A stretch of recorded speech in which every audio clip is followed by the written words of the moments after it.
এই বিভাগে আলেম ওলামা বেশি। তার প্রমাণ এখানে এই বরিশালের ভেতরে আছে সারসিনা দরবার, ঠিক কি বলে? অনেক হাক্কানি একটা দরবার।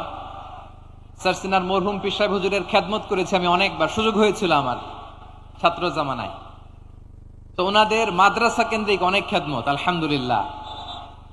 2 নম্বর কারণ হচ্ছে আমি ঢাকাতে যে মাদ্রাসায় পড়েছি, দারুন নাজাত সিদ্দিকিয়া কামিল মাদ্রাসা, আমার মাদ্রাসার শিক্ষক মন্ডলীর অধিকাংশ হচ্ছে এই বরিশালের, আলহামদুলিল্লাহ।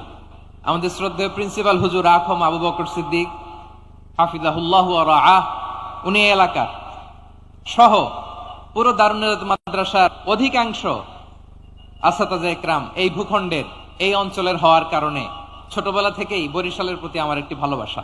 আমার প্রিয় পটুয়াখালীবাসী, মাজার জিয়ারত করা সুন্নাহ। আমরা মাজার জিয়ারত করব, আল্লাহ ওয়ালাদের কবরে যাব, আমরা সেখানে যে সালাম দিব, দোয়া করব, নিজের জন্য করব, কবরে শুয়ে থাকা মাইয়েতের জন্য করব, পুরো মুসলিম উম্মাহর জন্য করব।